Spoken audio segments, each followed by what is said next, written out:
Carbohydrates 3 types के थे, monosaccharides, disaccharides and polysaccharides. Monosaccharides में फिर आते हैं ऐसे मॉलिक्यूल्स जिनमें कार्बन हो सकते हैं 3 to 10, 3 कार्बन से लेके 10 कार्बन तक प्रेजेंट हो सकते हैं। इसमें मोस्ट कॉमन कौन से थे? पेंटोज शुगर्स थे जिनमें 5 कार्बन थे, एंड हेक्सोज शुगर्स थे जिनके अंदर 6 कार्बन थे। पेंटोज शुगर की स्टडी कर ली थी, दोनों की structure, ribose and deoxy ribose sugar की स्टडी कर ली थी स्ट्रक्चर की। नाउ हेक्सोज शुगर्स जो मोस्ट कॉमन होती हैं दोनों में, पेंटोस में एंड हेक्सोज में भी ज़्यादा कॉमन कौन सी होंगी? अब हेक्सोज शुगर। और सबसे ज़्यादा एनर्जी जो बॉडी को मिलेगी वो भी किससे मिलेगी? हेक्सोज शुगर से ही मिलेगी। हेक्सोज शुगर से मीन्स इसमें कितने कार्बन्स प्रेजेंट होंगे? 6 कार्बन्स प्रेजेंट होंगे। अब मॉलिक्यूलर फार्मूला के अकॉर्डिंग कार्बोहाइड्रेट्स का जो मॉलिक्यूलर फार्मूला है उसके अकॉर्डिंग फिर हाइड्रोजन कितने हो जाएंगे? डबल, 12, एंड ऑक्सीजन का नंबर होगा इक्वल टू कार्बन, तो हो जाएगा 6। तो हेक्सोज शुगर्स जो भी होंगी उनका जो मॉलिक्यूलर फार्मूला होगा वो क्या होगा? C6H12NO6। अब हेक्सोज शुगर फिर अलग अलग टाइप की होती हैं। फर्स्ट इनकी प्रॉपर्टीज़ क्या होती हैं? जैसे मोनोसेकेराइड की प्रॉपर्टीज़ हैं कि सॉल्यूबल होती हैं वाटर में, वाटर के अंदर घुल जाएंगी ये, और टेस्ट में मीठी होती हैं, स्वीट होती हैं टेस्ट में। और एक और इनका स्पेशल फीचर होता है हेक्सोज शुगर का कि ईजिली डायलाइजेबल होती हैं।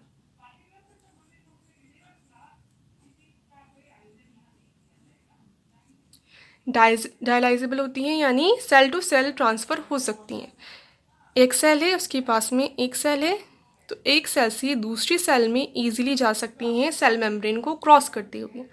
किस प्रोसेस के थ्रू जाएंगी? डिफ्यूजन के थ्रू जाएंगी। तो ये cell to cell transfer easily हो सकती हैं, इसलिए इम्पॉर्टेंट होती हैं, बॉडी में ईजिली ट्रांसफ़र हो जाती हैं और बॉडी के हर ऑर्गन तक ये पहुंच जाती हैं। जो भी अपन फूड स्टफ इंटेक करेंगे जिसमें कार्बोहाइड्रेट है, अपन ने कोई भी चीज़ खाई जिसके अंदर क्या प्रेजेंट है? कार्बोहाइड्रेट प्रेजेंट है। अब उसकी कोई सी भी फॉर्म होगी, एट द एंड वो बॉडी में जाकर किस में चेंज हो जाती है? हमेशा हेक्सोज शुगर में। हेक्सोज में भी फिर अलग अलग टाइप के होते हैं, कौन सी होगी? मेजर उसका जो टाइप है वो है ग्लूकोज। तो जो भी अपन कार्बोहाइड्रेट लेंगे वो किस में चेंज हो जाएगा? बॉडी के अंदर जाकर मेन ग्लूकोज के अंदर चेंज हो जाएगा। तो हेक्सोज के अलग अलग टाइप्स हैं। फर्स्ट ग्लूकोज है, फ्रक्टोज है, मेनोज है, गैलेक्टोज है। इन सब में कार्बन होते हैं 6 और मॉलिक्यूलर फॉर्मूला होता है सेम, C6H12NO6, पर इनका स्ट्रक्चर जो होता है वो फिर डिफरेंट होता है। अब ग्लूकोज मेन जो है, मेन एनर्जी फ्यूल की तरह कौन वर्क करेगा बॉडी के अंदर? ग्लूकोज। सारी चीज़ें जो भी जाएंगी ग्लूकोज के अंदर जाके चेंज हो जाएंगी, और फिर जो एनर्जी मिलेगी फिर वो ग्लूकोज की रिएक्शन से ही मिलेगी। ग्लूकोज की फिर कौन सी रिएक्शंस होंगी? कैटाबॉलिक रिएक्शंस होंगी जिसमें ग्लूकोज का ब्रेकडाउन होगा, कार्बन डाइऑक्साइड फॉर्म होगी, वाटर फॉर्म होगा एंड साथ में एनर्जी फॉर्म होगी। तो फ्यूल की तरह कौन वर्क करेगा बॉडी में? ग्लूकोज। कहाँ कहाँ प्रेजेंट होता है? एक तो फ्रूट्स में, मेन फ्रूट्स में क्या प्रेजेंट होगा? फ्रक्टोज प्रेजेंट होगा, पर फ्रक्टोज के साथ ग्लूकोज भी प्रेजेंट होता है फ्रूट्स के अंदर।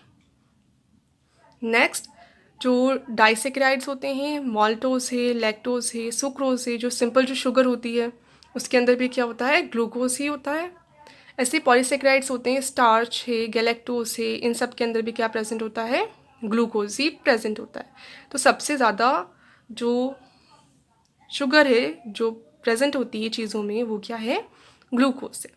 अब ये कैसी शुगर है? एल्डोज शुगर है। अगर इसके स्ट्रक्चर में देखें अपन तो एल्डिहाइड ग्रुप प्रेजेंट होगा। इसकी स्ट्रक्चर होगी 6 कार्बन, 1 2 3 4 5 एंड 6 कार्बन प्रेजेंट होंगे।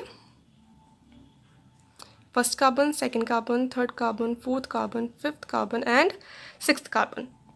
फर्स्ट जो कार्बन है वो क्या होता है? एल्डिहाइड ग्रुप होता है। CHO को क्या कहते हैं? Aldehyde group. CHO ग्रुप जहाँ जिससे भी अटैच होगा तो वो पूरा मॉलिक्यूल क्या हो जाएगा? एल्डिहाइड। ये पूरा मॉलिक्यूल क्या होता है? एल्डिहाइड, क्योंकि इसके अंदर क्या प्रेजेंट है? एल्डोज ग्रुप प्रेजेंट है। एल्डिहाइड ग्रुप कह सकते हैं डायरेक्ट, या फिर कह सकते हैं एल्डोज ग्रुप प्रेजेंट है। फिर इसके अंदर आ जाएंगे हाइड्रोजन एंड हाइड्रोक्सिल ग्रुप। ठीक है, H है हाइड्रोजन और OH है हाइड्रोक्सिल ग्रुप।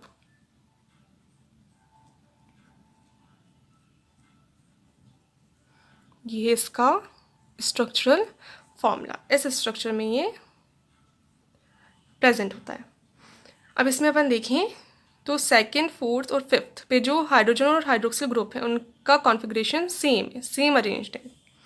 हाइड्रोजन है left side and hydroxyl group है राइट साइड, इसमें भी सेम है, इसमें भी सेम है। बस थर्ड जो कार्बन होता है उसकी जो कॉन्फ़िगरेशन है, उसका जो अरेंजमेंट है वो कैसी होती है, अपोजिट होती है, अलग होती है। इसमें राइट साइड पे लेफ्ट साइड पे तो कौन सा आ जाएगा, हाइड्रोक्सिल ग्रुप आ जाएगा, एंड राइट साइड पे कौन सा आ जाएगा, हाइड्रोजन ग्रुप आ जाएगा। वो सेकंड, फोर्थ, फिफ्थ की सेम होगी, अलग किसकी होगी, थर्ड कार्बन की अरेंजमेंट अलग होगी। तो ये स्ट्रक्चर है इसकी, केमिकल स्ट्रक्चर है। केमिकल स्ट्रक्चर में भी कौन सी है, चेन स्ट्रक्चर है। क्या बनाई है अपन ने, कार्बन की इसमें चेन बनाई है। तो एक तो इसको अपन शो कर सकते हैं चेन स्ट्रक्चर में। चेन स्ट्रक्चर में भी ये वाला कौन सा है, ये जो नॉर्मल जो फॉर्म प्रेजेंट होती है ये वाली है इसकी डी फॉर्म। क्या कहेंगे इसको, डी ग्लूकोज।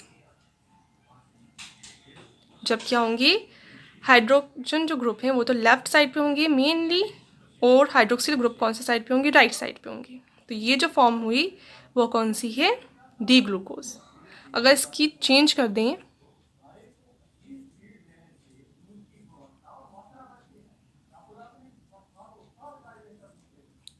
अपन हाइड्रोक्सिल ग्रुप को लेफ्ट साइड पे ले आए,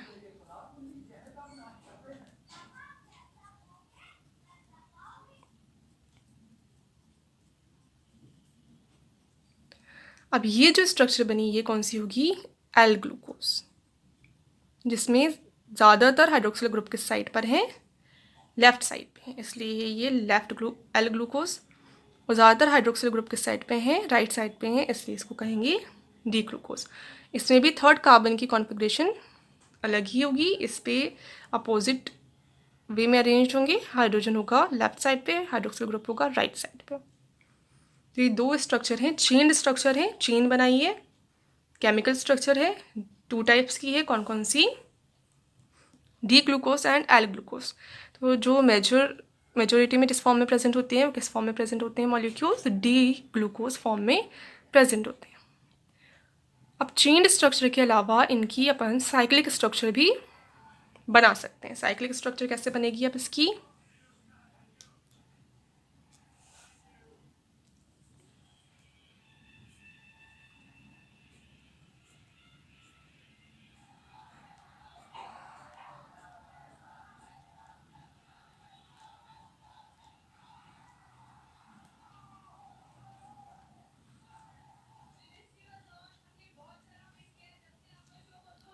ये है इसकी साइक्लिक स्ट्रक्चर। अब अपन इसमें देखें कार्बन, तो कार्बन कितने होंगे इसमें, 6 ही होंगे। ये है सारे कॉर्नर्स कार्बन को शो करते हैं, तो ये है first carbon, second carbon, third carbon, fourth carbon, fifth carbon, and ये हो जाएगा सिक्स्थ कार्बन। कितने कार्बन्स प्रेजेंट हैं इसके अंदर, 6 कार्बन्स प्रेजेंट है। अब इस पर भी थर्ड वाले की कॉन्फ़िगरेशन अलग कर दी, फर्स्ट का HOH है, HOH है, थर्ड वाले का क्या हो जाएगा फिर यहाँ पर OH एंड H रिवर्स आ जाएगी, फोर्थ वाले की फिर सेम आ जाएगी H और OH। तो थर्ड वाले की कॉन्फ़िगरेशन यहाँ पर भी क्या होगी, अलग होगी, थर्ड वाले की कॉन्फ़िगरेशन अलग होगी। तो ये है साइक्लिक स्ट्रक्चर। अब साइक्लिक स्ट्रक्चर में जब क्या है, हाइड्रोजन अपन ने लिया है अब ऊपर और हाइड्रोक्सिल ग्रुप लिया है नीचे, तब इस साइक्लिक स्ट्रक्चर को कहेंगे अपन फर्स्ट कार्बन पे अल्फा ग्लूकोज। जब ऐसे स्ट्रक्चर बनाएंगे तब ये ग्लूकोज कौन सा होगा, अल्फा ग्लूकोज। इस पे फर्स्ट कार्बन पे जो अरेंजमेंट है उसमें हाइड्रोजन ऊपर है और हाइड्रोक्सिल ग्रुप कहाँ है, नीचे है, तो ये अल्फा ग्लूकोज है। अब ऐसे इसका अगर क्या हो जाए, फर्स्ट कार्बन पे अलग, बाकी तो सारे सेम ही रहेंगे, बस फर्स्ट कार्बन की कॉन्फ़िगरेशन चेंज हो जाए, इसमें हाइड्रोक्सिल ग्रुप ऊपर आ जाए और हाइड्रोजन नीचे आ जाए, तब फिर जो स्ट्रक्चर बनेगी वो किसकी होगी, बीटा ग्लूकोज की। तो कैसे बन जाएगी,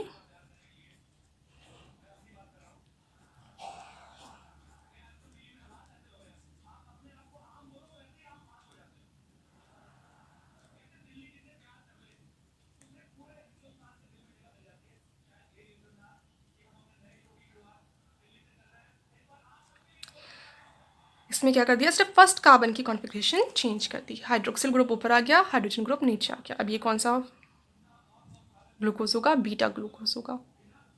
थर्ड कार्बन का वैसे ही चेंज ही है, OH ऊपर ही रहेगा हमेशा, H नीचे ही रहेगा, बाकी सबका अरेंजमेंट भी ऐसे ही रहेगा, बस फर्स्ट कार्बन का चेंज हो जाएगा, जिससे अपन डिफ्रेंशिएट कर सकते हैं कौन सा है। ये वाला तो अल्फा है जिसमें हाइड्रोजन ऊपर है, और ये वाला बीटा है जिसके अंदर और हाइड्रोक्सिल ग्रुप ऊपर है। तो चेन स्ट्रक्चर में भी 2 टाइप्स हो जाएंगी, D एंड L, और साइक्लिक स्ट्रक्चर में भी 2 टाइप्स हो जाएंगे, alpha and beta glucose. Notes copy करना है, नोट्स सेंड करेंगे, उन सबको कॉपी करना है रजिस्टर में नोट करना है। अगर उसमें डायग्राम क्लियरली समझ में नहीं आया तो फिर वीडियो से डायग्राम को देख के चेक कर लेना, एक बार मैच कर लेना। कुछ समझ में नहीं आया तो वीडियो से देख लेना, नोट्स में अगर कुछ समझ में नहीं आया तो। Now second type of hexose sugar is fructose. First type क्या था हेक्सोज शुगर का, हेक्सोज शुगर जिसमें 6 कार्बन होंगे, फर्स्ट टाइप था उसका ग्लूकोज। सेकेंड टाइप क्या होगा, फ्रक्टोज। फ्रक्टोज मेनली किसमें प्रेजेंट होती है, फ्रूट्स में, इसलिए इसको क्या कहते हैं, और फ्रूट शुगर भी कहते हैं। मेनली फ्रूट्स में क्या प्रेजेंट होती है, यही प्रेजेंट होती है। और किसमें प्रेजेंट होगी ये, सुक्रोज जो है, सुक्रोज डाइसेक्राइड है, सुक्रोज में भी क्या प्रेजेंट होता है, फ्रक्टोज प्रेजेंट होता है। ग्लूकोज प्लस फ्रक्टोज दोनों चीज़ प्रेजेंट होती हैं सुक्रोज में, जो सिंपल शुगर आती है वो। और ऐसे ही अदर जो कंपाउंड्स होते हैं उनमें भी फ्रक्टोज प्रेजेंट होता है। तो ऐसी चीज़ें जिनके अंदर फ्रक्टोज प्रेजेंट है, अगर अपन को उनको डिग्रेड करवाएंगे, उनका अपघटन करवाएंगे, तो उससे क्या मिलेगा, फ्रक्टोज मिलेगा। जैसे सुक्रोज का अपघटन करवाएंगे तो क्या मिलेगा, फ्रक्टोज मिलेगा, प्लस ग्लूकोज भी मिलेगा, क्योंकि दोनों ही चीज़ें उसके अंदर प्रेजेंट है। अब इसकी स्ट्रक्चर कैसी होगी, कार्बन 6 ही होंगे, हाइड्रोजन 12 ही होंगे, और ऑक्सीजन 6 ही होंगे। स्ट्रक्चर में इसकी कीटोन ग्रुप प्रेजेंट होता है। कार्बन कितने होंगे, 6, 1 2 3 4 5 एंड 6।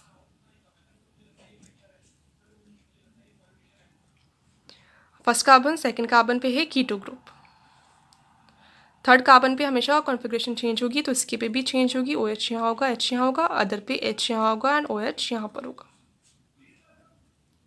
ठीक है। अब फर्स्ट वाले में क्या प्रेजेंट था, ग्लूकोज में क्या प्रेजेंट था, एल्डोज, एल्डिहाइड ग्रुप प्रेजेंट था, इससे इसको क्या कहते हैं, एल्डोज टाइप ऑफ शुगर। अब इसमें क्या प्रेजेंट है, कीटोन ग्रुप प्रेजेंट है, इसलिए इसको क्या कहेंगे, कीटोन शुगर।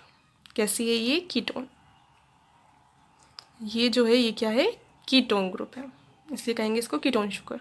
एल्डिहाइड ग्रुप इसमें एब्सेंट होता है, एल्डिहाइड नहीं, एल्डिहाइड ग्रुप क्या होता है, CHO, ये इसके अंदर नहीं है। सेम होगा, थर्ड पे चेंज्ड, फोर्थ फिफ्थ सेम, ये इसके चेंड स्ट्रक्चर। अब इसमें D एंड L में डिफ्रेंशिएट नहीं करते, ज़रूरी नहीं है, इंपॉर्टेंट नहीं है। अब इसकी चेंड स्ट्रक्चर तो हो गई। Now cyclic structure, cyclic structure में भी फिर इसकी अल्फा एंड बीटा 2 स्ट्रक्चर होंगी।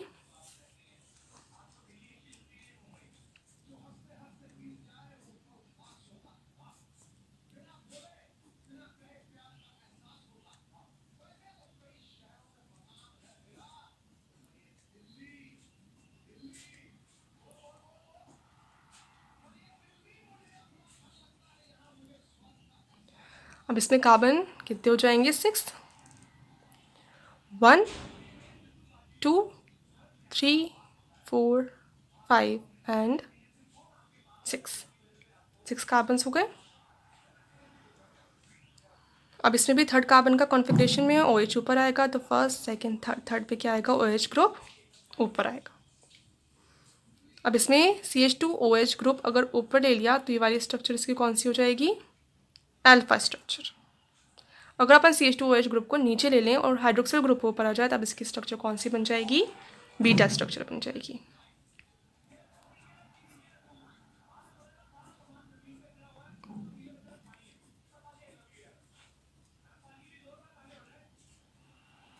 ये स्ट्रक्चर हो जाएगी इसकी बीटा स्ट्रक्चर।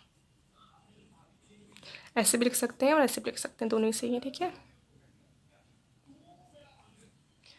इसमें भी थर्ड कार्बन की सेम रहेगी, अपोजिट रहेगी कॉन्फ़िगरेशन, और फर्स्ट में इसमें चेंज हो जाएगा, सेकंड कार्बन पे इसमें चेंज हो जाएगा। उसमें किस में आया था, फर्स्ट पे आया था, इसमें किस में आएगा, सेकंड कार्बन पे चेंज हो जाएगा कॉन्फ़िगरेशन में, और ये हो जाएगा इसका फिर बीटा फॉर्म हो जाएगी। इसको भी ज़रूरी नहीं है अल्फ़ा बीटा में शो करो, बाकी कर सकते हैं अगर चाहे तो ऐसे शो कर सकते हैं। बाकी इसके चेन स्ट्रक्चर में भी यही वाली फॉर्म कॉमन है और इसमें भी फिर यही वाली फॉर्म कॉमन है। नाउ नेक्स्ट फ्रक्टोज के बाद mannose, third type.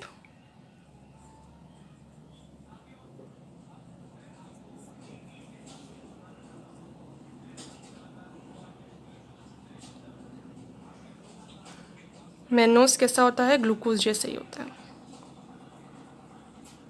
Aldo sugar ही है, CHO ग्रुप होगा, 6 कार्बन्स हैं।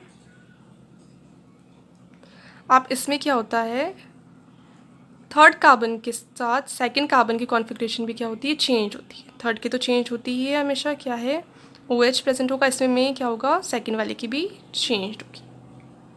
सेकंड में भी क्या होगा, OH ही इस साइड पर होगा और H होगा फिर राइट साइड पर। ये जो स्ट्रक्चर बन जाएगी ये होगी किसकी, मेनोज की। तो सेम स्ट्रक्चर है, सेम किसके जैसा होता है, ये ग्लूकोज के जैसा होता है, बस इसमें साथ में जो सेकंड कार्बन है उस पर भी कॉन्फ़िगरेशन चेंज रहता है। हाइड्रोक्सिल ग्रुप किस साइड पे रहेगा, लेफ्ट साइड पे रहेगा, और हाइड्रोजन ग्रुप किस साइड पे रहेगा, राइट साइड पे रहेगा। ठीक है, ये लेफ्ट साइड, ये राइट साइड, ये मेनोज। अब अगर किसी भी फूड स्टफ़ में कोई भी चीज़ खा रहे हैं अपन, उसके अंदर क्या प्रेजेंट है, मेनोज प्रेजेंट है। एनिमल्स में, तो एनिमल्स की बॉडी में मेनोज किस में जाके चेंज हो जाएगी, एट द एंड ग्लूकोज में ही जाकर चेंज हो जाएगी प्रोसेसेस के थ्रू। ठीक है, मेनोज किस में जाके चेंज हो जाएगी, बॉडी में ग्लूकोज में जाके चेंज हो जाएगी एनिमल्स में। अब अगर प्लांट्स के अंदर एंटर कर गई मेनोज या किसी प्रोसेस से बन गई मेनोज, तो मेनोज फिर एक कंपाउंड बना लेती है मैनन, फिर इसकी फॉर्म में स्टोर होकर रह जाती है, स्टोर हो जाती है। मेनोज किस में चेंज हो जाएगी, मैनन में, और मैनन को स्टोर कर लेंगी सेल्स। एनिमल्स में चेंज हो जाएगी ये ग्लूकोज में। Now fourth, galactose. गैलेक्टोज का भी क्या होगा, सेम ही होगा।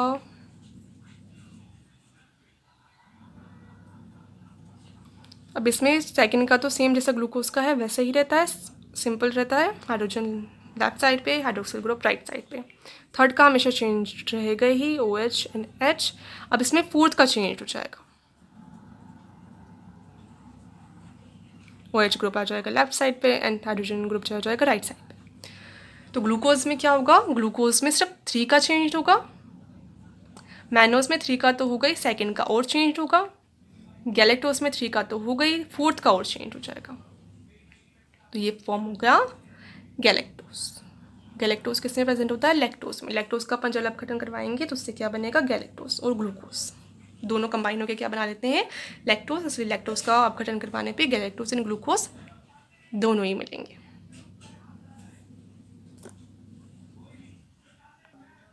Now disaccharides.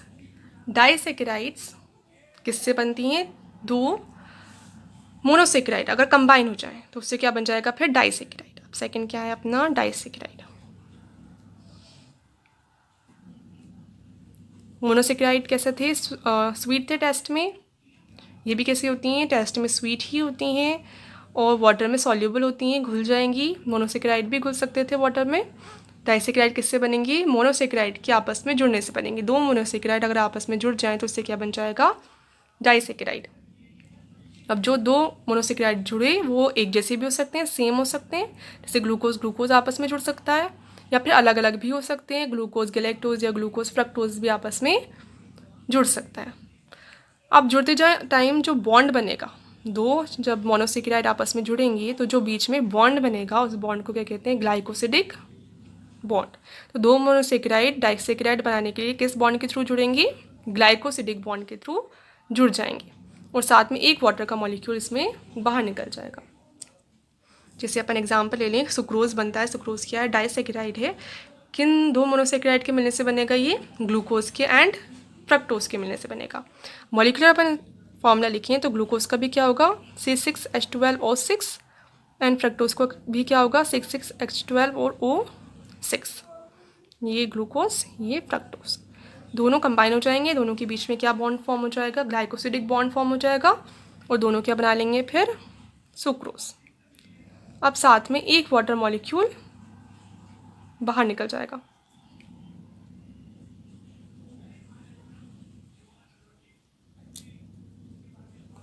अब दोनों के कंबाइन होने से कितने हाइड्रोजन होने चाहिए थे? 24 हाइड्रोजन होने चाहिए थे, पर 22 ही रह गए। क्यों? क्योंकि 2 हाइड्रोजन कहाँ निकल गए? वाटर के साथ बाहर निकल गए।